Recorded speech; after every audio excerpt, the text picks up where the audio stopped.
जय हिंद दोस्तों। मैं विक्रम कुमार फिर से आपके अपने यूट्यूब चैनल मोटिवेशनल मंदिर में आपका स्वागत करता हूं। दोस्तों अभी इस चैनल पे क्लास 10th की फिजिक्स की सेकेंड चैप्टर दोस्तों स्टार्ट हुई है, प्रकाश का अपवर्तन। दोस्तों इससे पहले ना फर्स्ट चैप्टर जो हमारा प्रकाश का परावर्तन पूरी तरीके से थ्योरी पढ़ा दी गई है। दोस्तों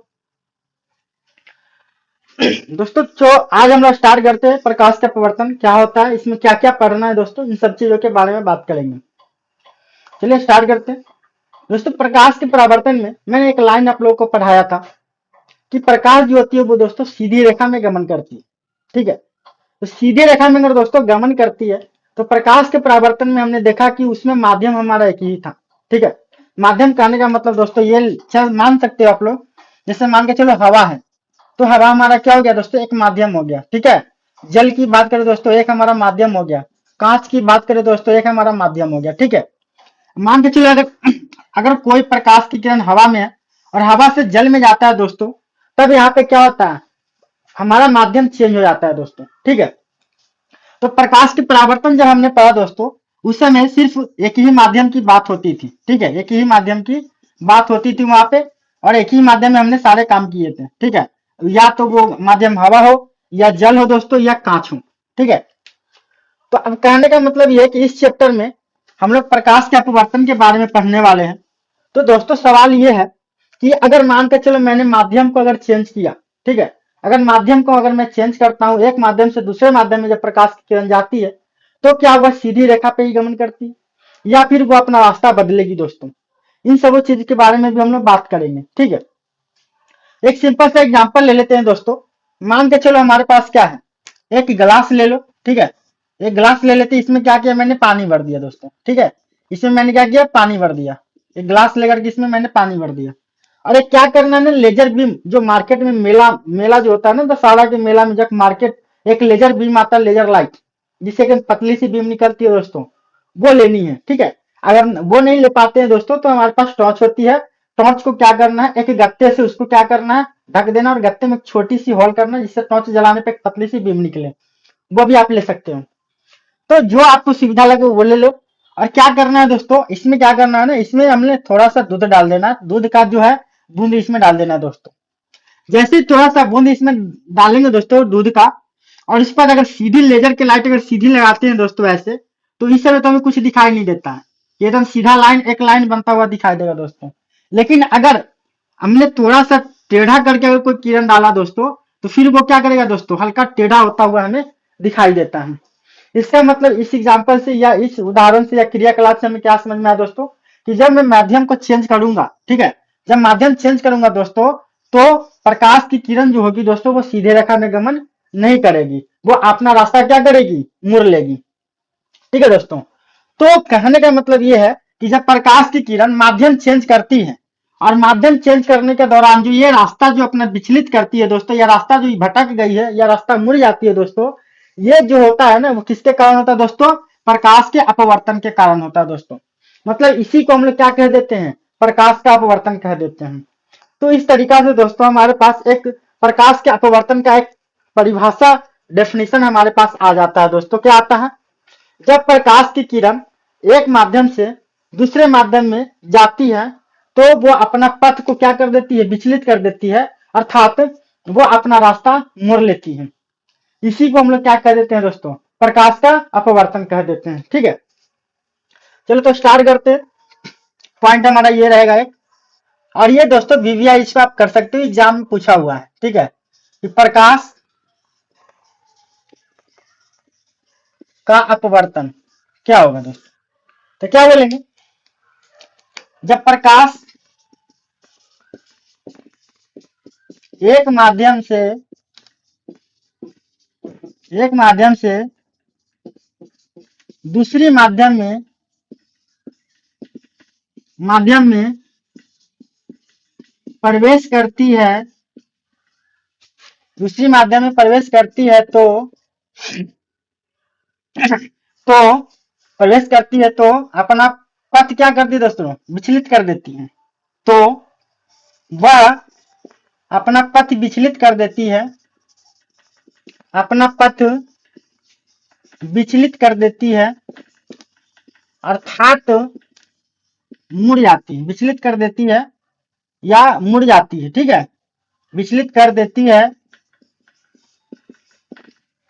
इसी को हम लोग क्या कहते हैं, विचलित कर देती है, इसे प्रकाश का अपवर्तन कहते हैं दोस्तों, इसे प्रकाश का अपवर्तन कहते हैं।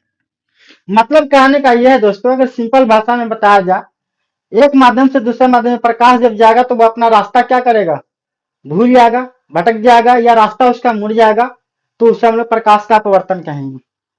और इसको आप वीवीआई कर सकते हो, एग्जाम में बहुत बार पूछा हुआ है, बोर्ड के एग्जाम में क्लास 10th में, ठीक है दोस्तों। चलिए इसे समझने के लिए एक और अच्छा एग्जाम्पल और लेते हैं दोस्तों, जो कि आप प्रैक्टिकल इसको कर सकते हैं। जो एग्जाम्पल मैं आगे लेने वाला हूँ वो आप घर पे भी कर सकते हो, या करना कि आप देख भी चुके होंगे ऑलरेडी, पहले से देखे भी होंगे, ठीक है। एक काम करते हैं दोस्तों, हमारे पास में एक बॉल ले लेना है, कटोरी, ठीक है, ऐसे थोड़ा सा गाढ़ा वाला, ये मान के लो बॉल हमारे पास है। तो स्टार्टिंग में दोस्तों यहाँ पे क्या करना है, एक सिक्का रखना है हमें यहाँ पे, ठीक है। एक सिक्का मैंने यहाँ पे रखा, थोड़ा सा और बड़ा लेते हैं, इसे समझने में आसानी होगी, यहाँ तक। और एक सिक्का हमारे पास यहाँ पे है दोस्तों। अभी सिक्का यहाँ पे है, इसको क्या करना है ना कि कटोरी जो है उसको ऐसा जगह पे फिक्स कर देना है, और उससे ना हमें दूर जाना है, उस सिक्के उस कटोरी से दूर जाना है, और उस कटोरी में जो सिक्का रखा हुआ है उसको देखते भी रहना है, और कटोरी से इतना दूर हटना है जितना दूर जाने के बाद वो क्या हो, सिक्का हमें दिखाई ना दे, ठीक है। मतलब दिख रहा है, जब तक पीछे जाते जाएंगे, जैसे सिक्का दिखना बंद हो जाएगा वहां पे हम रुक जाएंगे, मतलब क्या हुआ कि इसके बाद हमें वो सिक्का दिखाई नहीं देगी, ठीक है। और उसके बाद क्या करना है दोस्तों, इसमें हमें पानी डाल देना है। क्या करना है इसमें, मैंने इसमें क्या कर दिया, पानी डाल दिया, ठीक है। इसमें बोतल में पानी, या जो कटोरा हमने लिया था उसमें क्या कर दिया हमने, पानी डाल दिया। और दोस्तों ये एक बाउंड्री बना दिया मैंने, ठीक है, ये एक बाउंड्री हो गई, ये वाली। तो ये बाउंड्री है किसकी, तो दोस्तों ऊपर क्या, ऊपर जो है ना हवा है, ठीक है, और ये नीचे क्या दोस्तों, जल, पानी है, ठीक है, ये ऊपर हवा पानी। अब क्या होगा दोस्तों, यहाँ पे देखो ऊपर हवा है तो माध्यम 1 हो गया, नीचे पानी है तो माध्यम 2 हो गया। अब क्या करना, इसे मान के चले एक आंख हमारे यहाँ पे, मतलब मान लो मैं जो खड़ा था मेरी आंखें यहाँ पे थी, ठीक है। अगर पहले स्टार्टिंग में अगर इसके नजदीक था तो हमें ये दिखाई दे रहा था, तो दिखाई देता तो यहाँ पे ऐसे जाता किरण, ऐसे जाता, और ऐसे हमारी आंखों में चला जाता दोस्तों, ठीक है, ऐसे। मतलब क्या है, कोई भी वस्तु हमें कब दिखाई देगी, प्रकाश के परावर्तन जब मैं पढ़ाया था तो वहां पे बताया था कि कोई भी वस्तु हमें कब दिखाई देती है, जब बस प्रकाश की किरण उससे जाएगी और टकरा करके हमारी आंखों में आएगी तो वो दिखाई देगी, ठीक है। और दोस्तों वास्तव में देखो यहाँ पे सिक्का तो उसे दिखाई दे नहीं रहा, मतलब वास्तव में जो है ना सिक्का यहाँ पे उसे दिखाई देगा। रियल में सिक्का यहाँ पे है दोस्तों, रियल में सिक्का यहाँ पे है। अगर रियल में सिक्का को देखना होता तो उसकी आंखों को कहाँ होना चाहिए था, ये सामने रहेगा ना दोस्तों, यहाँ पे आंख रहेगी तो उसे सिक्का रियल में सामने दिखाई देगा। लेकिन वो क्या हुआ, इससे उछल हो गया जहां से सिक्का दिखाई नहीं दे रहा था। तो अब क्या होगा, पानी डालने से क्या होता है, प्रकाश के अपवर्तन के कारण ये क्या करेगा, रास्ता अपना भटक चुका है, और ये क्या होगा, उसे यहाँ पे प्रतीत होगा कि यार यहाँ तो सिक्का यहाँ रखा हुआ है, ठीक है। तो ये सिक्का ऊपर की ओर उठा हुआ दिखाई देता है ना, ये आप भी देख चुके होंगे, या मान के चलो बहुत सारे एग्जाम्पल आपने देखा होगा, ठीक है। तो यहाँ पे तो ये प्रकाश के अपवर्तन के कारण ही होता है। तो दोस्तों एग्जाम्पल ये भी आ सकता है, बहुत सारे एग्जाम्पल आते हैं कि मान के चलो बाल्टी है, बाल्टी में पानी रखी है तो उसकी पेंदी ऊपर की ओर उठा हुआ दिखाई देता है, क्यों, प्रकाश के अपवर्तन के कारण। सिक्का ऊपर उठा हुआ दिखाई देता है, क्यों, प्रकाश के अपवर्तन के कारण। एक एग्जाम्पल बहुत ज्यादा इंपॉर्टेंट एग्जाम्पल, बहुत ज्यादा फेमस एग्जाम्पल भी आपने देखा होगा कि एक ग्लास, ग्लास वाला जो शीशा वाला जो ग्लास होता है उसको लेना है, ग्लास, उसमें पानी डाल देना, उसमें क्या करना, पेंसिल ऐसे डालना है। तो दोस्तों पेंसिल ऐसे डालने पे पेंसिल तो होती है सीधी, लेकिन अगर मान के चलो हम पानी डालने के बाद जब उसको थोड़ी दूर से देखेंगे दोस्तों तो पेंसिल यहाँ से टेढ़ा, यानी टेढ़ा दिखाई देगा। तो वास्तव में पेंसिल टेढ़ी तो होती नहीं है, लेकिन फिर भी हमें दिखाई देती है, मतलब ये आंखों का धोखा हो रहा है, ठीक है। तो वो क्यों हो रहा है, पेंसिल टेढ़ा होना क्यों दिखाई दे रहा है दोस्तों, तो वो भी प्रकाश के अपवर्तन के कारण ही दिखाई देता है हमें, ठीक है। तो अगर इस टाइप का एग्जाम्पल अगर भैया आपके पास आए दोस्तों, तो आप इसका जवाब दे देना प्रकाश के अपवर्तन के कारण, ठीक है ना। चलिए, तो अब ये हमारा इंपॉर्टेंट पॉइंट एक हो गया कि प्रकाश का अपवर्तन क्या है। जब प्रकाश एक माध्यम से दूसरे माध्यम में प्रवेश करती है तो वो अपना पथ विचलित कर देती है, यानी अर्थात मुड़ जाती है। तो इसी को हम लोग क्या कह देते हैं दोस्तों, प्रकाश का अपवर्तन, ठीक है। अच्छा एक बात बताओ, मैंने जो अभी पॉइंट बताया आपको कि ये रास्ता अपना मुड़ जाती है, ठीक है। तो रास्ता मुड़ने का रीजन क्या हो सकता है दोस्तों, ये अपना रास्ता भटक गया क्यों, एक माध्यम से दूसरे माध्यम में गया तो रास्ता क्यों भटक गया, इसका रीजन क्या हो सकता है। ये एक बात बताओ, अभी मैंने यहाँ पे एक पानी ग्लास लिया था पानी, उसमें सिक्का को मैंने डाला, तो क्या सारे अलग अलग माध्यम लिया जाए, मान के चलो पानी के जगह पे मैंने तारपीन ले लिया, पेट्रोल ले लिया, डीजल ले लिया, तेल ले लिया, मोबिल ले लिया, शहद ले लिया, बहुत सारी चीजें होती है जिसका माध्यम हम लोग बना सकते हैं। तो क्या सब में उतना ही डिफरेंस दिखाई देगा, उतना ही रास्ता मुड़ेगा, या क्या होगा नहीं होगा दोस्तों, इन सब के बारे में भी हम बात करते हैं आगे, ठीक है। तो दोस्तों ये रास्ता जो भटक गया है ना, उसका रीजन मेनली रीजन होता है दोस्तों प्रकाश की चाल, ठीक है। प्रकाश की चाल जो इसका मेन रीजन होता है दोस्तों। एक चीज याद रखना है जो कि बहुत ही इंपॉर्टेंट है, कंफ्यूजन भी रहता है आपको, कि एक दोस्तों प्रकाश का चाल होता है, ठीक है। अभी हम बताएंगे अभी प्रकाश का चाल कौन कौन से माध्यम में कैसे होती है। एक प्रकाश का चाल हुआ दोस्तों, एक तरंग दैर्घ्य होती है दोस्तों, एक क्या होती है, तरंग दैर्घ्य होती है, याद रखना इसको भी। और एक होता है दोस्तों आवृत्ति, ठीक है, एक आवृत्ति होती है दोस्तों, ठीक है। तो बोर्ड के एग्जाम में भी कभी कभी पूछ लेता है, या मान के चलो कोई कंपटीशन का एग्जाम दे रहा है ना दोस्तों, उसमें भी बहुत बार पूछा हुआ है ये क्वेश्चन, इसी चैप्टर से रिलेटेड है, कि बताओ कि जब प्रकाश की किरण एक माध्यम से दूसरे माध्यम में प्रवेश करती है तो इनमें से कौन सा जो है अपरिवर्तित होती है, अपरिवर्तनीय है, मतलब चेंज नहीं होगा। तो दोस्तों याद रखना है आप लोगों को कि चाल जो होती है चेंज हो जाती है, तरंगदैर्घ्य भी चेंज हो जाती है दोस्तों, आवृत्ति जो होती है वो चेंज नहीं होती है, ठीक है। आवृत्ति जो होती है वो फ्रीक्वेंसी बोलते हैं उसको, वो चेंज नहीं होती है, याद रखना है इसको, ठीक है। चलिए दोस्तों बात करते हैं हम लोग किसकी, प्रकाश की चाल की। तो कोई डेफिनेशन है नहीं, है ना, बस याद करेंगे हम लोग कि कौन कौन से माध्यम में, दो तीन एग्जाम्पल है कौन से माध्यम में कितना स्पीड के साथ चलती है उसके बारे में। तो दोस्तों प्रकाश की चाल की बात करेंगे दोस्तों हम लोग, प्रकाश की चाल, ठीक है।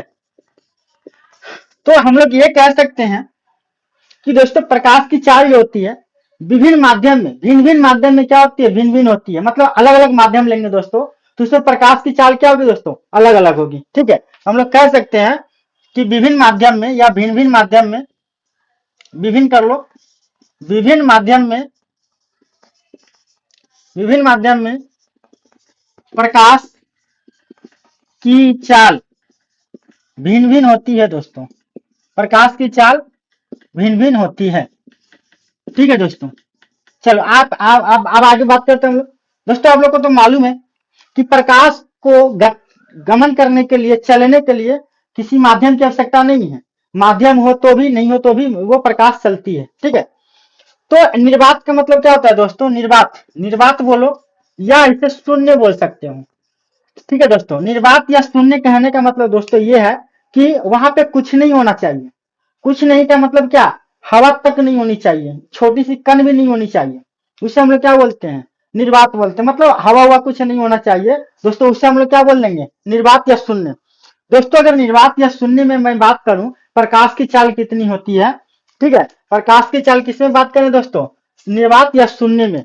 तो दोस्तों प्रकाश की चाल निर्वात या शून्य में याद रखना 3 लाख, ठीक है, 3 लाख किलोमीटर प्रति second, 3 lakh kilometre, 3 lakh kilometre प्रति सेकेंड होता है, ठीक है दोस्तों, याद रखना इस चीज को, 3 लाख किलोमीटर प्रति सेकेंड, मतलब दोस्तों 3 लाख, ठीक है, किलोमीटर प्रति सेकेंड होती है किसमें, निर्वात या शून्य में प्रकाश की चाल की मैं बात करूं दोस्तों, कितनी की स्पीड से चलती है, 3 लाख किलोमीटर प्रति सेकेंड। आप अंदाजा लगा लो कि एक सेकेंड में कितना दूर जाती है प्रकाश की चाल, 3 लाख किलोमीटर शून्य में, ठीक है दोस्तों। एक हमारा आता है हवा में, पूछा जाता है एग्जाम में, ठीक है, हवा में प्रकाश की चाल की मैं बात करूंगा दोस्तों, तो याद रखना कि निर्वात में या शून्य में जितना होता है उससे थोड़ा सा कम जो होता है हवा में होती है, ठीक है। और इसीलिए हम लोग क्या करते हैं कि निर्वात हो या शून्य हो या हवा हो, सब में कितनी हो जाती है, 3 लाख किलोमीटर प्रति सेकंड भी मान लेते हैं दोस्तों, निर्वात या शून्य हो या हवा में। अगर मान के चलो कोई क्वेश्चन पूछ दे कि सबसे अधिक या सबसे ज्यादा प्रकाश की चाल किसी में होती है, ऑप्शन अगर हम मान के चलो दोस्तों, अगर दोनों रहे, हवा भी रहे निर्वात या शून्य भी रहे दोस्तों, तो हवा रहते हुए भी निर्वात में आंसर मारना है, ठीक है। अगर मान के चलो हवा रहे तो हवा चलेगा, अगर निर्वात रहे तो निर्वात चलेगा, दोनों रहेगा तो निर्वात मारना है, इस चीज को ध्यान रखना है, ठीक है। आता है क्वेश्चन एग्जाम में दोस्तों। इसके बाद एक और आता है हमारा, जिससे भी एग्जाम में पूछा जाता है, जैसे हवा में प्रकाश की चाल हो गई। उसका दोस्तों एक आता है हमारा जल, ठीक है। जल में प्रकाश की चाल बताओ कितनी होगी। तो दोस्तों जल में प्रकाश की चाल होती है 2,25,000, 2,25,000 किलोमीटर, 2,25,000 किलोमीटर प्रति सेकेंड, किलोमीटर प्रति सेकेंड होता है दोस्तों, ठीक है दोस्तों। 2,00,000 किलोमीटर प्रति सेकेंड होता है, याद रखना। इसका दोस्तों एक और जो होता है एग्जाम में पूछने वाला होता है कांच। कांच में प्रकाश की चाल कितनी होती है दोस्तों। तो दोस्तों कांच में होता है 2,00,000 सीधा सीधी, ठीक है। 2,00,000 किलोमीटर, 2,00,000 किलोमीटर प्रति सेकेंड दोस्तों। अब देखो, तो मैं तो यहाँ पे लिख दिया हूं क्योंकि मुझे याद था। अब कहोगे सर मुझे कैसे याद होगा, कुछ इसका ट्रिक वगैरह बताओ। मैं तो कंफ्यूज हो जाऊंगा बार बार कि भाई इसे याद कैसे रखना है, किसमें 2,00,000 होगा, किसमें 3,00,000 होगा, किसमें 2.5 लाख, 2,25,000, क्या कैसे। दोस्तों एक चीज याद रखना, आपने क्लास 9th में ठोस द्रव और गैस आपने पढ़ा, ठीक है। क्लास 9th में ठोस द्रव गैस आपने पढ़ा। एक बात बताओ कि गैस में जो होता है दोस्तों स्पीड ज्यादा होती है, ठीक है। गैस में क्या होती है, स्पीड ज्यादा होती है ना। गैस में स्पीड ज्यादा होती है, द्रव में उससे कम होती है, ठोस में उससे कम होती है। तो दोस्तों यहाँ पे देखो निर्वात शून्य या हवा जब हम बात करें दोस्तों, ये एक प्रकार का गैस में आ जाएगा। जल जो होता है द्रव्य में आता है दोस्तों। कांच किस में आएगा, कांच हमारा ठोस में आ जाएगा, ये ध्यान रखना है। तो कांच में क्या होगा दोस्तों, स्पीड कम होगी, ठीक है। कांच में स्पीड कम होगी क्योंकि वो ठोस है। उस तरीका से और भी आएगा तो उसके हिसाब से देखा जाएगा, कुछ कुछ याद कर लेना। यहाँ तक कोई प्रॉब्लम नहीं होनी चाहिए दोस्तों। ये तीनों आपका एग्जाम में पूछा हुआ है, इसको भी आप वीवीआई कर लो, इंपॉर्टेंट है, एग्जाम में पूछा हुआ है कि निर्वात में प्रकाश की चाल 3,00,000 किलोमीटर प्रति सेकंड होती है। और एक चीज और ध्यान रखना, ये किलोमीटर प्रति सेकंड के जगह पे कभी कभी दोस्तों क्या करता है, मीटर प्रति सेकंड लगा देता है। तो वो आप कैलकुलेशन अपना हिसाब से कर लेना कि किलोमीटर को मीटर में बदल करके उसके बाद देख लेना कि क्या आंसर आएगा, ठीक है दोस्तों। चलिए आगे बात करते हैं, प्रकाश से की चाल से संबंधित एक और है पॉइंट, जो भी जिसमें भी क्या एग्जाम में पूछता है या कंफ्यूज होते हैं बंदे, ठीक है। चलिए देखते हैं आगे दोस्तों। आगे हमारा क्या होता है, सघन माध्यम और विरल माध्यम होता है, ठीक है। क्या होता है, सघन माध्यम, सघन माध्यम एक होता है दोस्तों, एक हमारा विरल माध्यम होता है, ठीक है। विरल माध्यम, ठीक है दोस्तों। एक सघन माध्यम होता है, एक विरल माध्यम होता है। चलिए दोस्तों इसको समझते हैं, सघन माध्यम विरल माध्यम क्या होता है। दोस्तों सघन का मतलब क्या होता है, घना। सघन का मतलब क्या होता है, घना से आप याद रखो, जिसका प्रकाशीय घनत्व ज्यादा होता है, ठीक है। जिसका प्रकाशीय घनत्व जाता है वो क्या होता है दोस्तों, प्रकाशीय घनत्व क्या होगा, प्रकाशीय घनत्व, प्रकाशीय घनत्व क्या होगा दोस्तों, ज्यादा। तो उससे हम लोग क्या कह देंगे, सघन माध्यम। और प्रकाशीय घनत्व क्या होगा दोस्तों, कम होगा। प्रकाशीय घनत्व, प्रकाशीय घनत्व कम होगा दोस्तों, तो उसे क्या कह देंगे, विरल माध्यम। अब समझते हैं, देखो देखो घनत्व ज्यादा होने का मतलब क्या है, आप ये समझो। जैसे एक पदार्थ हमने यहाँ पे लिया, एक पदार्थ हमने यहाँ पे लिया, इसमें देखो क्या पूरा चिपक चिपक करके इसको बैठा दिया ऐसे दोस्तों, ठीक है। ऐसे करके मैंने इसको बढ़िया से बैठा दिया, चिपका चिपका करके। और एक मैंने यहाँ पे ऐसे ऐसे कर दिया। अब बताओ कि कौन सा ज्यादा घना है, घना कौन सा ज्यादा है। तो ये वाली घना ज्यादा है दोस्तों, इसमें जगह कम है, इसमें दूर दूर बैठा हुआ, इसमें और भी आदमी इसमें आ सकता है, ठीक है। तो ये हमारा क्या है, घनत्व है।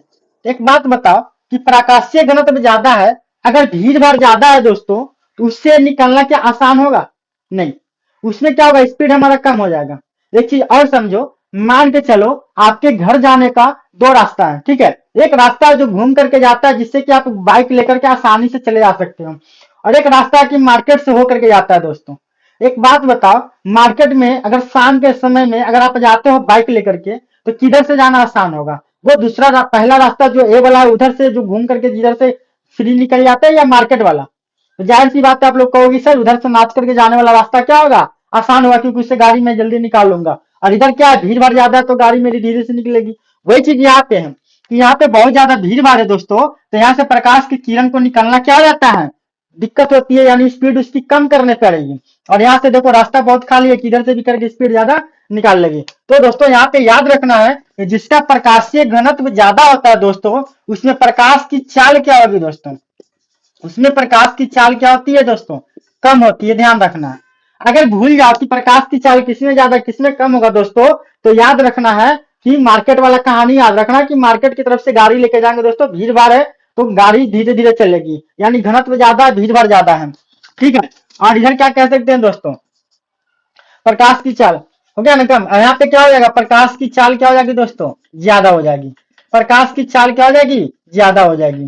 तो घनत्व जहां ज्यादा होगा चाल कम हो जाएगी, और जहां घनत्व कम होगा चाल ज्यादा हो जाएगी दोस्तों।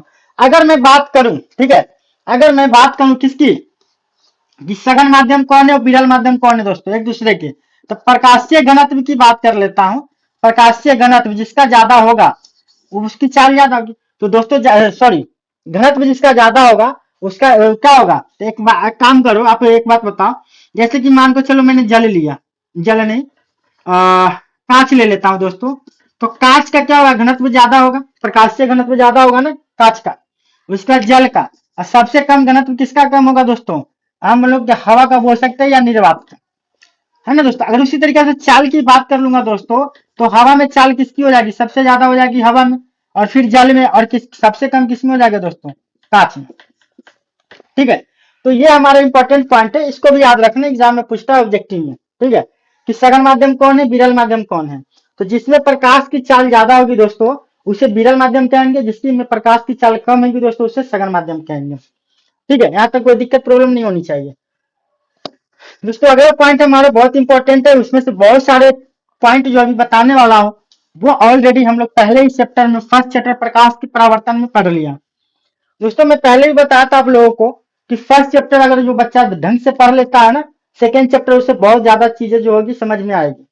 ठीक है, तो अगला टॉपिक हम लोग लेके चलते हैं दोस्तों, कि प्रकाश के अपवर्तन से, प्रकाश के अपवर्तन से संबंधित महत्वपूर्ण पद।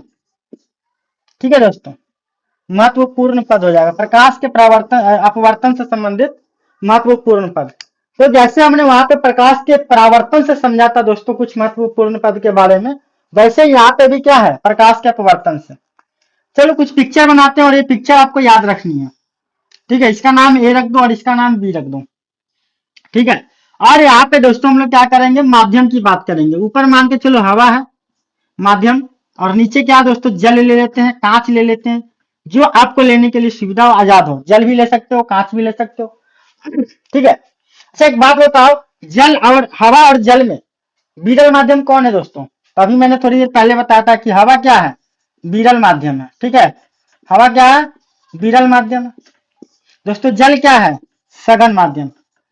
सघन माध्यम किसके मुताबिक, हवा और जल के हिसाब से बात किया जाए तो। चलिए आगे बात करते हैं।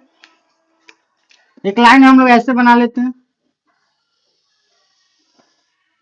ठीक है, एक लाइन हम लोग ऐसे बना लेंगे, और यहाँ पे ध्यान देना ये सीधा जाने वाला है, लेकिन हल्का सा बेंड कर देंगे। क्यों बेंड किया हमने, क्योंकि हम लोग जान चुके हैं कि माध्यम वन माध्यम टू जैसे माध्यम चेंज करता है दोस्तों, प्रकाश की किरण रास्ता अपना भटक जाता है। ठीक है, अब देखो यहाँ पे किसी किसी का कुछ नाम है, जैसे इसका नाम एन है, और इसको हम लोग अभिलंब बोलते हैं दोस्तों। और अभिलंब आपके लिए नया नहीं है, क्योंकि आप अभिलंब से पहले ही मिल चुके हो फर्स्ट चैप्टर में। ठीक है दोस्तों, इसकी बात कर लेता हूं। ये जो लाइन हमारा है इसको हम लोग बोलते हैं दोस्तों आपतित किरण। तो आपतित किरण भी आपके लिए नया नहीं है, क्यों, क्योंकि आप भी इससे मिल चुके हो फर्स्ट चैप्टर में दोस्तों। ये नया आपके लिए होगा अपवर्तित किरण। अपवर्तित दोस्तों, तो ये हमारा अपवर्तित किरण हो गया एक नया। फर्स्ट चैप्टर में प्रकाश के परावर्तन में पढ़ा था दोस्तों, तो वहां पे परावर्तित किरण आया था, और यहाँ पे क्या है हमारा अपवर्तित किरण है। ठीक है, उसी प्रकार से दोस्तों यहाँ पे देखो ये कोण आई है। ठीक है, और ये हमारा कोण आर हो जाएगा, बताएंगे आगे क्या है ये। और ये दोस्तों हमारा क्या है, ये बीच वाला आपतन बिंदु इसको बोलते हैं। और आपतन बिंदु से भी आप पहले से ही इसकी जान पहचान हो चुकी है आपकी। ठीक है, चलिए तो स्टार्ट करते हैं पॉइंट टू पॉइंट सबको पढ़ना कि क्या क्या है। दोस्तों पहला हमारा बोल रहा है आपतित किरण के बारे में। ठीक है, आपतित किरण क्या होती है दोस्तों, इसके बारे में बात करेंगे। कह रहा कि दो माध्यमों को अलग करने वाली रेखा की तरफ आने वाली किरण को हम लोग क्या कहेंगे दोस्तों, आपतित किरण। दो माध्यम हो, जैसे हमारा माध्यम एक, माध्यम दो, और दोनों को अलग करने वाली रेखा दोस्तों ये है, तो इसकी सतह पर आने वाली किरण को क्या कहेंगे, आपतित किरण कहेंगे दोस्तों। तो क्या लिखा जाएगा बताओ, क्या लिखेंगे बताओ।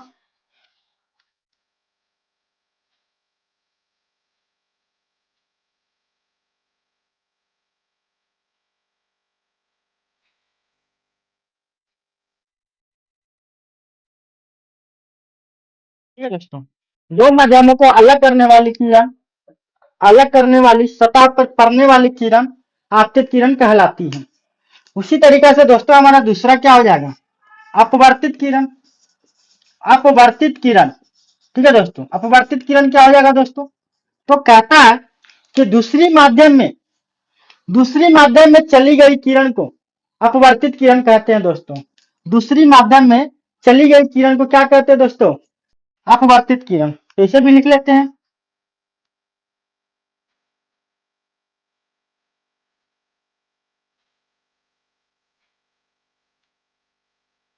दोस्तों। ठीक है, दूसरी माध्यम में चली गई किरण को क्या कहेंगे दोस्तों, अपवर्तित किरण कहेंगे। कोई प्रॉब्लम कोई परेशानी नहीं होनी चाहिए आपतित किरण में और अपवर्तित किरण में दोस्तों। ठीक है दोस्तों, इस पिक्चर को याद रखना है, जिस तरीका से फर्स्ट चैप्टर में हमने याद किया था पिक्चर को और उससे क्या हुआ था, परावर्तन के नियम को हमने याद किया था, वैसे यहाँ पे यह सहायता करेगी। ठीक है दोस्तों, अगला बात कर लेते हैं, तीसरा पॉइंट है हमारा आपतन बिंदु।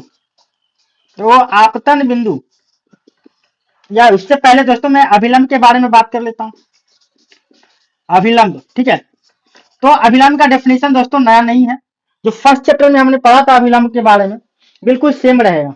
ठीक है, कि किसी बिंदु पर खींची गई सतह, किसी बिंदु पर खींची गई लंब को अभिलंब कहते हैं। किसी सतह के बिंदु पर, ठीक है, किसी सतह के बिंदु पर खींचे हुए लंब को अभिलंब कहते हैं दोस्तों। ये हमारा सतह है, इस सतह पर क्या हुआ, एक लंब खींचा गया है और इसी लंब को हम लोग क्या कहेंगे दोस्तों, अभिलंब कहेंगे। ठीक है, तो क्या बोलेंगे, सब नया नहीं है, ये सब पढ़ चुके हैं हम लोग पहले से। तो क्या बोलेंगे, किसी सतह के, किसी सतह के, किसी सतह के किसी बिंदु पर, बिंदु पर खींचे गए, खींचे गए लंब को, खींचे गए लंब को अभिलंब कहते हैं। खींचे गए लंब को अभिलंब कहते हैं दोस्तों। कोई परेशानी कोई दिक्कत नहीं होना चाहिए किसी को। ठीक है, ये वाली चीज ऑलरेडी हम कर चुके हैं दोस्तों। अगला हमारा रहेगा आपतन कोण। देखो दोस्तों, ये वाला हमारा क्या है, आपतन कोण है। ठीक है, आपतन कोण जिसे हम लोग ऑलरेडी पढ़ चुके हैं। ये नया हमारा रहेगा, ये वाला अपवर्तन कोण। ठीक है, ये नया है हमारे लिए। अपवर्तन कोण जो है वो हमारे लिए क्या है दोस्तों, नया है। ठीक है, और आपतन कोण जो है हमारा पुराना वाला रहेगा। तो जो तरीका हमने पुराना वाला याद किया था आपतन कोण का दोस्तों, बिल्कुल सेम यहाँ पे रहने वाली है। ठीक है, आपतन कोण सेम रहने वाली है।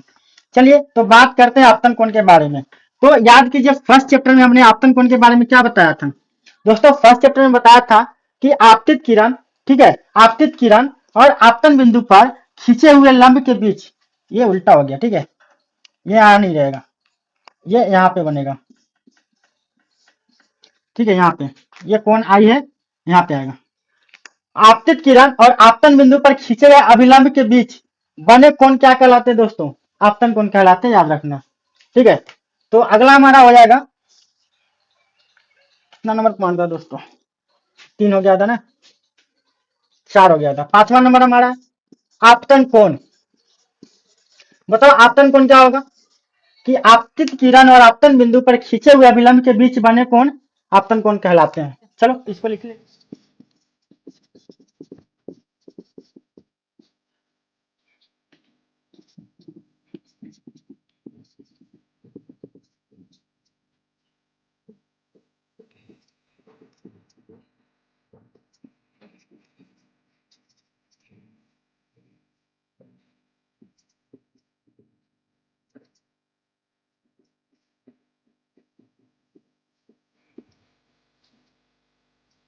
और आपतन कोण हो गया दोस्तों कि आपतित किरण और आपतन बिंदु पर खींचे हुए अभिलंब के बीच बने कोण आपतन कोण कहलाते हैं, जिसे कोण आई से भी सूचित किया जाता है दोस्तों। ठीक है, फिर हमारा छठा नंबर होगा अपवर्तन कोण।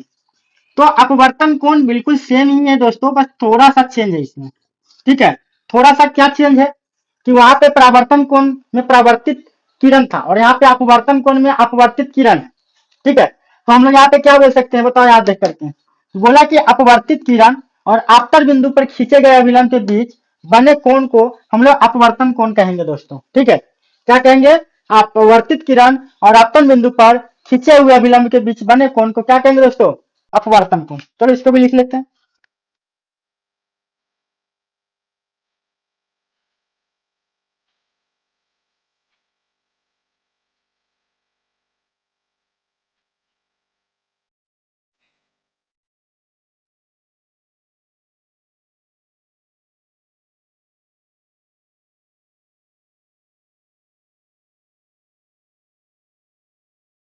हमारा होगा दोस्तों अपवर्तन कोण कि अपवर्तित किरण और आपतन बिंदु पर आपतन बिंदु, ठीक है, आपतन बिंदु पर खींचे हुए अभिलंब के बीच बने कोण अपवर्तन कोण कहलाते हैं, जिससे कोण आर से सूचित किया जाता है दोस्तों। ठीक है दोस्तों, अगर फर्स्ट चैप्टर आपने नहीं पढ़ा है तो जाकर के देख ले, प्लेलिस्ट बना हुआ है प्रकाश का परावर्तन फिजिक्स के नाम से बना हुआ है दोस्तों, वहां पे आप देख सकते हैं फर्स्ट चैप्टर आप लोग पढ़ ले बढ़िया से, फिर सेकंड चैप्टर में बहुत सारी चीजें जो होगी दोस्तों आपको अच्छे से समझ में आएगी। ठीक है दोस्तों, अगर दोस्तों वीडियो पसंद आए तो वीडियो को लाइक करें, शेयर करें, सब्सक्राइब करना मत भूलें। जय हिंद दोस्तों, धन्यवाद।